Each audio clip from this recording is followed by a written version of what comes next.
नमस्कार दोस्तों, स्वागत है आपका study for all agriculture competitive exam में।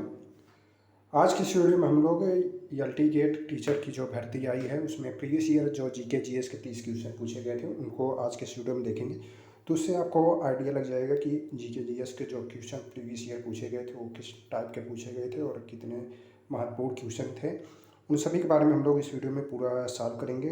एग्रीकल्चर का जो 120 क्वेश्चन आया था वो चैनल पर ऑलरेडी पहले से ही पड़ा हुआ है, लेकिन जीके जीएस का हम लोगों ने चैनल पे नहीं डाला था। लेकिन अब वैकेंसी क्योंकि आ चुकी है इसलिए प्रीवियस ईयर जो जीके जीएस क्वेश्चन पेपर 2018 में आए हुए थे 30 क्वेश्चन, उनको हम लोग इस वीडियो में सॉल्व करेंगे। तो चलिए हम लोग स्टार्ट करते हैं। जो भी नए हैं चैनल को सब्सक्राइब कर लें और बेल आइकन को प्रेस कर दें और साथ ही साथ टेलीग्राम चैनल को ज्वाइन कर लें। लेटेस्ट अपडेट जो है आप लोगों को एलटी गेट वैकेंसी से संबंधित जानकारियाँ आपको वहाँ पर अपडेट किया जाता रहेगा।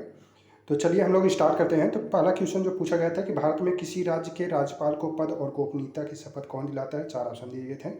भारत का राष्ट्रपति, दूसरा है भारत का उपराष्ट्रपति, तीसरा है राज्य के उच्च न्यायालय मुख्य न्यायाधीश और चौथा जो है राज्य की विधानसभा अध्यक्ष।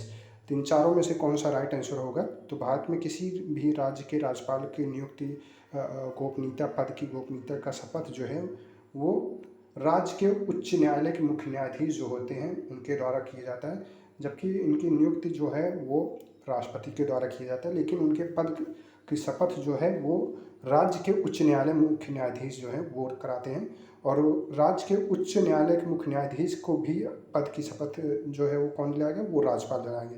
तो दोनों आपस में एक दूसरे को शपथ दिलाते हैं। तो राइट आंसर जो है क्वेश्चन नंबर 1 में सी वाला ऑप्शन हो जाएगा राइट आंसर, राज्य के उच्च न्यायालय के मुख्य न्यायाधीश। नेक्स्ट जो दूसरा क्वेश्चन था पंचायती राज से संबंधित पूछा गया था कि हमारे संविधान के किस भाग में पंचायती राज के 3 सोपानों की व्यवस्था का विवेचन किए गए। 4 ऑप्शन दिए गए हैं।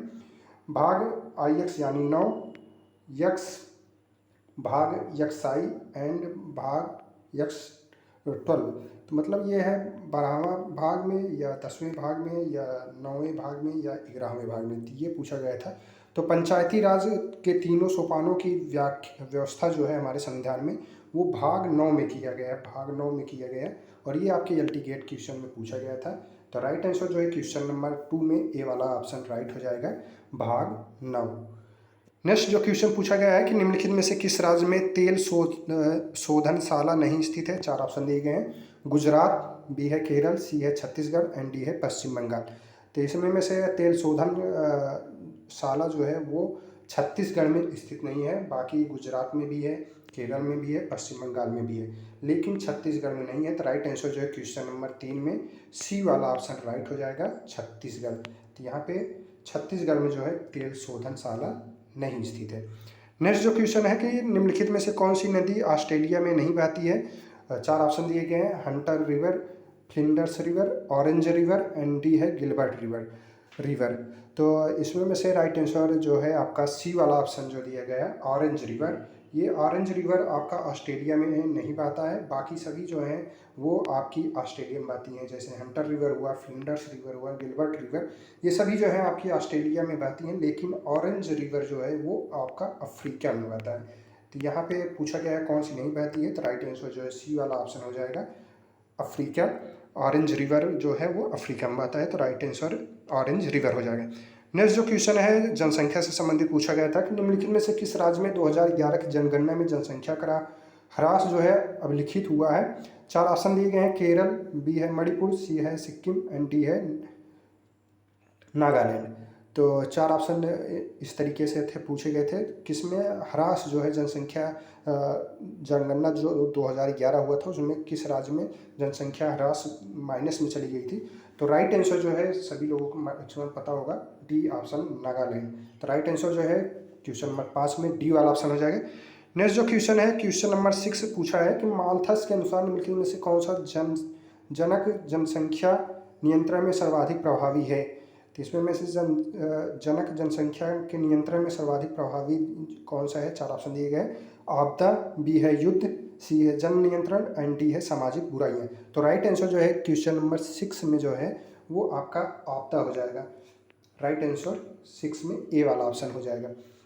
नेक्स्ट जो क्वेश्चन है कि निम्नलिखित में से कौन सा एक जीवोन नहीं है। 4 ऑप्शन दिए गए हैं। घास का स्थल, बी है पारिस्थितिकी तंत्र, सी है टुंड्रा एंड डी है रेगिस्तान। तो क्वेश्चन नंबर 7 में जो राइट आंसर होगा यहाँ पे पूछा गया है जियोम नहीं है, ये आपको ध्यान देना है। तो बी वाला ऑप्शन जो है पारिस्थितिकी तंत्र जो है वो जीवोम नहीं है। बाकी घास का स्थल हो गया, टुंड्रा हो गया, रेगिस्तान, ये सभी जो है जीवोम है। लेकिन पारिस्थितिकी तंत्र के समूह जो है वो जीवोम हो सकते हैं, लेकिन पारिस्थितिकी तंत्र जो है वो जीवोम नहीं होता है। तो राइट आंसर जो है बी वाला ऑप्शन जो है इसमें सही था। नेक्स्ट जो क्वेश्चन है कि दुधवा नेशनल पार्क निम्नलिखित में से किस राज्य में स्थित है? 4 ऑप्शन है, असम, राजस्थान, उत्तर प्रदेश, उत्तराखंड। तो ये तो सभी लोगों को मालूम होगा, उत्तर प्रदेश में स्थित है दुधवा नेशनल पार्क, लखीमपुर खीरी। तो राइट आंसर जो है क्वेश्चन नंबर 8 में सी वाला ऑप्शन जो है राइट आंसर हो जाएगा। नेक्स्ट जो क्वेश्चन पूछा गया था 9वां क्वेश्चन कि राष्ट्रीय परिवार स्वास्थ्य सर्वेक्षण के चतुर्थ चक्र के अनुसार वर्तमान में TFR कुल प्रजनन दर बच्चे महिला जो है वो कितनी है? 4 ऑप्शन दिए गए हैं, 2.2, बी है 4.2, सी है 3.2 एंड डी है 4.5। तो ये डाटा कुछ चेंजेस हुए हैं, लेकिन ये 2018 की वैकेंसी थी, उस समय के अकॉर्डिंग जो ऑप्शन में आए थे उसके अकॉर्डिंग ए वाला ऑप्शन जो है राइट आंसर था। 2.2 TFR कुल प्रजनन दर बच्चे महिला की थी। तो राइट आंसर जो है क्वेश्चन नंबर 9 में ए वाला ऑप्शन जो है राइट आंसर हो जाए। नेक्स्ट जो क्वेश्चन पूछा गया है जनसंख्या से संबंधित ही पूछा गया था कि निम्नलिखित जनगणना वर्षों में से किसे भारत में महाविभाजन का वर्ष के रूप में जाना जाता है? 4 ऑप्शन दिए गए हैं, 1911 को, 1951 को, सी है 1921 को एंड डी है 1991 को। तो राइट आंसर जो है क्वेश्चन नंबर 10 में सी वाला ऑप्शन है, 1921 को जनगणना वर्षों में से महाविभाजन का वर्ष के रूप में जाना जाता है। तो राइट आंसर जो है क्वेश्चन नंबर 10 में हो जाएगा आपका सी वाला ऑप्शन। नेक्स्ट जो क्वेश्चन है कि यसाराई विधि से संबंधित, यानी जीके जीएस में भी 1-2 क्वेश्चन जो है आपके एग्रीकल्चर के दे दिए गए थे। 30 में 3 से 4 क्वेश्चन साइंस एग्रीकल्चर से संबंधित आ गए थे। तो यसाराई विधि से संबंधित किसे? धान से सभी लोगों को मालूम है। राइट आंसर जो है क्वेश्चन नंबर 11 में डी वाला ऑप्शन हो जाएगा। नेक्स्ट क्वेश्चन पूछा गया था कि निम्नलिखित में से कौन सा युग्म सुमेलित नहीं है? 4 ऑप्शन दिए गए हैं, मूंगफली फली छेदक यानी पॉड बॉरर, बी है चना फली छेदक पॉड बॉरर, सी है धान बंका एंड डी है मक्का तना छेदक स्टेम बोरर। तो मक्का में स्टेम बोरर लगता है, राइट ये हो जाएगा। लेकिन यहाँ पे सुमेलित कौन सा नहीं है ये पूछा है, तो राइट आंसर जो है इसमें क्वेश्चन नंबर 12 में वो सी वाला हो जाएगा, धान में बंका। बंका जो है वो धान में लगता है, लेकिन ये फफूंद के कारण लगता है, ना कि कीट के द्वारा। तो यहाँ पे तीनों जो है कीट के द्वारा दिए गए, लेकिन धान में बंका जो है वो फफूंद के कारण लगता है। तो राइट आंसर जो है क्वेश्चन नंबर 12 में सी वाला ऑप्शन हो जाएगा। नेक्स्ट जो क्रॉप रोटेशन से संबंधित पूछा गया था कि मक्का आलू मूंग के फसल चक्र की सघनता क्या होगी? मक्का आलू और मूंग, तो इसको याद करने के लिए आप लोग एक वर्ष में कितने क्रॉप उगाए जा रहे हैं और उनको हम भाग दे देंगे वर्षों की संख्या से। तो यहाँ पे जो है एक वर्ष में हम 3 फसल उगा रहे हैं और यहाँ 100 मल्टीप्लाई करेंगे तो 300। राइट आंसर जो है क्वेश्चन नंबर 13 में वो डी वाला ऑप्शन आ जाएगा। 300 फसल चक्र सघनता मक्का आलू मूंग का है। राइट आंसर जो है क्वेश्चन नंबर 13 में डी वाला ऑप्शन हो जाएगा। नेक्स्ट जो क्वेश्चन पूछा गया है कि कौन सा युग्म सही सुमेलित नहीं है? 4 ऑप्शन दिए गए हैं, मूंगफली कौशल, सरसों वरदान, अलसी चमत्कार एंड डी है चना उदय। तो इसमें से मूंगफली की कौशल प्रजाति है, ये सही है। सरसों का वरदान प्रजाति है, ये भी सही है। चना उदय की प्रजाति है, ये भी सही है। लेकिन यहाँ पे चमत्कार जो प्रजाति दी हुई है वो अलसी की नहीं है। तो राइट आंसर जो है क्वेश्चन नंबर 14 में वो आपका हो जाएगा सी वाला ऑप्शन। तो चमत्कार जो है वो केस्टर का प्रजाति है, केस्टर की, न कि अलसी। तो यहाँ पे अलसी दिया है चमत्कार, तो यही वाला ऑप्शन सुमेलित नहीं है। बाकी मूंगफली और सरसों वरदान चना ये सभी सुमेलित हैं। तो राइट आंसर क्वेश्चन नंबर 14 में सी वाला ऑप्शन हो जाएगा। अगला जो क्वेश्चन पूछा गया है कि निम्नलिखित में से किस रोग का प्रतिजैविक द्वारा निदान नहीं किया जाता है? 4 ऑप्शन दिए गए हैं, क्षय रोग, टेटनस, खसरा, हैजा। तो क्वेश्चन नंबर 15 में 4 ऑप्शन दिए गए हैं, ट्यूबरकुलोसिस ये आपका एंटीबायोटिक के द्वारा होता है, टिटनेस भी होता है, हैजा भी होता है। लेकिन खसरा जो है ये प्रतिजैविक नहीं है, इसका निदान प्रतिजैविक के द्वारा नहीं किया जाता। तो राइट आंसर जो क्वेश्चन नंबर 15 में वो सी वाला ऑप्शन हो जाएगा। तो याद रखना। नेक्स्ट जो क्वेश्चन पूछे गए हैं कंप्यूटर से संबंधित, निम्नलिखित युग्मों में से कौन सा युग्म सही सुमेलित नहीं है? यहाँ पे उनके नाम दिए हुए हैं और उनकी खोज किसने की थी उससे संबंधित यहाँ पे प्रश्न पूछे गए थे। तो कंप्यूटर चार्ल्स बेबेज सभी लोगों को मालूम है। और क्वेश्चन नंबर बी जो ऑप्शन दिए गए, रेडियो, कॉल्वेंज, barometer, E Torricelli, and D है डायनेमो माइकल फैराडे। तो यहाँ पे 16 में जो राइट आंसर हो जाएगा वो पूछा गया है कौन सा सुमेलित नहीं है। कंप्यूटर चार्ल्स बेबेज सही है, ई टेस्ली बैरोमीटर, माइकल फैराडे डायनेमो के, ये सभी हैं। लेकिन रेडियो की जो खोज की थी वो किसने किया था? मार्कोनी ने किया था। तो रेडियो को मार्कोनी ने किया था, ये आपको रखना है याद यहाँ पे। लेकिन ऑप्शन में जो दिया गया है कार्लबेंज दिया गया है, तो कार्लबेंज नहीं होंगे। तो राइट आंसर जो है क्वेश्चन नंबर 16 में बी वाला ऑप्शन सुमेलित नहीं है। रेडियो की खोज जो है मार्कोनी ने किया था, ये आपको याद रखना है। नेक्स्ट जो क्वेश्चन है कि क्वेश्चन नंबर 17, संचार उपग्रह सदैव अपनी चाल से ही भ्रमण करते रहते हैं, स्थिर रहते हैं, भू स्थिर रहते हैं, एंटी है अपना पथ एवं चाल बदलते रहते हैं। तो क्वेश्चन नंबर 17 में कौन सा राइट आंसर हो जाएगा? तो सी वाला ऑप्शन जो दिया गया भू स्थिर रहते हैं। तो यहाँ पे सी वाला ऑप्शन जो है राइट आंसर हो जाएगा। नेक्स्ट क्वेश्चन पूछा गया है कि किस पदार्थ की चालकता तापक्रम के साथ बढ़ती है? 4 ऑप्शन दिए गए हैं, तांबा, बी है जर्मेनियम, सी है चांदी, एंड डी है लोहा। तो इसमें क्वेश्चन नंबर 18 में जो राइट आंसर हो जाएगा वो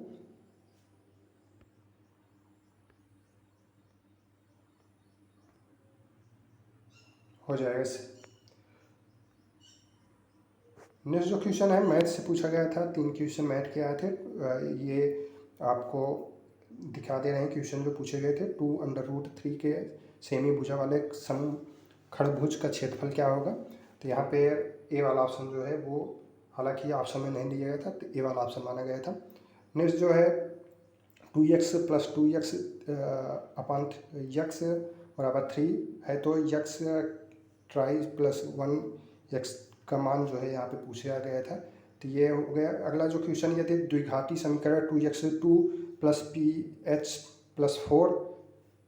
px है, 4 बराबर 0 का मूल 2 है, तो इसका दूसरा मूल क्या होगा? तो यहाँ पे जो माना गया था ऑप्शन सी वाला ऑप्शन माना गया था।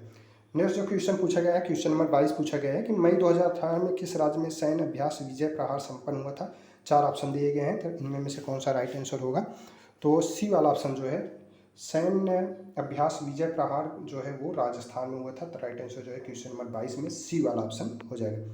अगला जो क्वेश्चन है क्वेश्चन नंबर 23 पूछा गया है कि राष्ट्रमंडल खेल 2018 में बैडमिंटन का महिला एकल खिताब किसने जीता था? 4 ऑप्शन है, साइना नेहवाल, बी है पीवी सिंधु, सी है मिशेली ली, एंड डी है के गिलमोर। तो राइट आंसर जो है क्वेश्चन नंबर 23 में उस समय ए साइना नेहवाल ने पीवी सिंधु को हराकर जीता था। तो राइट आंसर जो है क्वेश्चन नंबर ए वाला ऑप्शन साइना नेहवाल हो जाएगा। 2018 में बैडमिंटन का महिला एकल खिताब जीता था। नेक्स्ट जो क्वेश्चन है कि विश्व प्रेस स्वतंत्रता सूचकांक 2018 में भारत का स्थान कौन सा है?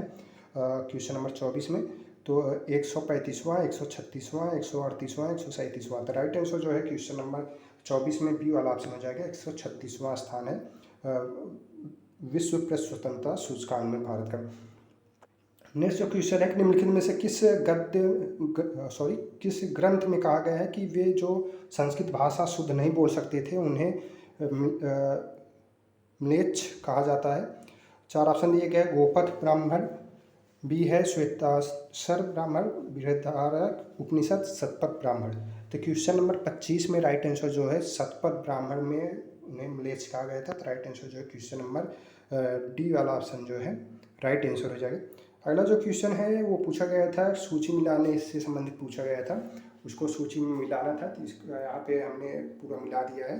तो चंद्रगुप्त प्रथम यहाँ पे हो जाएगी, कुमार देवी उनकी पत्नी थी। समुद्रगुप्त की पत्नी का नाम दत्ता देवी थी, और चंद्रगुप्त द्वितीय की पत्नी का नाम कुबेर नागा था, और कुमारगुप्त प्रथम की जो पत्नी थी वो अनंत देवी थी। तो ये मिलाने के लिए दिया गया था, ये ऊपर नीचे करके दिया हुआ था, तो ये हमने मिला दिया है। चंद्रगुप्त प्रथम कुमार देवी, समुद्रगुप्त दत्ता देवी, और चंद्रगुप्त द्वितीय कुबेर नागा, कुमारगुप्त प्रथम अनंत देवी, यहाँ पे हो जाएगा। नेक्स्ट क्वेश्चन है 27वां पूछा गया था कि अर्थशास्त्र पुस्तक के संदर्भ में निम्नलिखित में से कौन सा कथन सही है? 4 ऑप्शन दिए गए हैं। यह भारतीय राजशासन के संबंध में उपलब्ध प्राचीनतम उत्कृष्ट रचना है। दूसरा है कि इस पुस्तक में मौर्य साम्राज्य का शासन तंत्र का कोई उल्लेख नहीं है। ऑप्शन ए है केवल 1 सही है, बी है केवल 2 सही है, सी है 1 एवं 2 दोनों सही है, एंड डी है ना तो 1 सही है ना ही 2 सही है। तो यहाँ पे अर्थशास्त्र पुस्तक चाणक्य द्वारा रचित जो है ए वाला ऑप्शन जो दिया गया है वो सही है, लेकिन यहाँ पे मौर्य साम्राज्य तथा शासन का कोई उल्लेख नहीं है, यहाँ पर लिखा है। उल्लेख है इसमें, तो अगर यहाँ पे नहीं होता तो दोनों हो जाते, लेकिन यहाँ पे नहीं दिया है, इसलिए जो ऑप्शन में सही है वो केवल एक सही है। या भारतीय राज शासन के संबंध में उपलब्ध प्राचीनतम उत्कृष्ट रचना है। नेक्स्ट जो क्वेश्चन पूछा गया है कि इनमें में से किसने दिल्ली को विश्व के उत्कृष्ट शहरों में से एक के रूप में बताया है। 4 ऑप्शन दिया गया है, इब्न बतूता, अलबरेनू, फरिश्ता, अबुल फजल। तो राइट आंसर जो है क्वेश्चन नंबर 28 में ये वाला ऑप्शन हो जाएगा। इब्न बतूता ने दिल्ली को विश्व के उत्कृष्टतम शहरों के रूप में बताया था। राइट आंसर जो है क्वेश्चन नंबर 28 में ये वाला ऑप्शन हो जाएगा। अगला जो क्वेश्चन है क्वेश्चन नंबर 29, भारत में स्थानीय स्वायत्त शासन के जनक किसे कहा जाता है। 4 ऑप्शन दिए गए, Lord Lytton, Lord Curzon, Lord Ripon, Lord Dalhousie. तो राइट आंसर जो है क्वेश्चन नंबर 29 में स्थानीय स्वायत्त शासन के जनक जो है लॉर्ड रिपन को कहा जाता है। तो राइट आंसर जो है क्वेश्चन नंबर 29 में बी वाला ऑप्शन राइट है। अगला जो क्वेश्चन है वो राष्ट्रपति से संबंधित पूछा गया था कि भारत के राष्ट्रपति पर महाभियोग चलाने के लिए कम से कम कितने दिन पूर्व सूचना आवश्यक है। तो 14 दिन। राइट आंसर जो है इसमें बी वाला ऑप्शन जो दिया गया है वो राइट आंसर हो जाएगा। 14 दिन में पहले जो है सूचना महाभियोग चलाने से पहले देना आवश्यक है। तो ये 30 क्वेश्चन पूछे गए थे, 3 मैथ के क्वेश्चन पूछे गए थे, 4 क्वेश्चन लगभग आपके पॉलिटी से संबंधित थे, 1-2 भूगोल से, हिस्ट्री से संबंधित, साइंस, एग्रीकल्चर से मिला के आपके टोटल 30 क्वेश्चन जो है ये पूछे गए थे। प्लस 120 क्वेश्चन जो है एग्रीकल्चर के पूछे गए थे, जो कि चैनल पे पहले से ही पड़ा हुआ है। जिन्होंने नहीं देखा है जाके देख सकते हैं।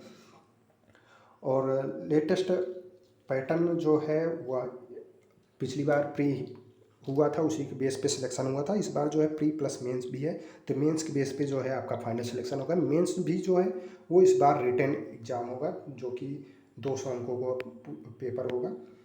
ये आपके जो भी नए हैं वो चैनल को सब्सक्राइब कर लें। वीडियो अच्छा लगा हो तो कमेंट करें।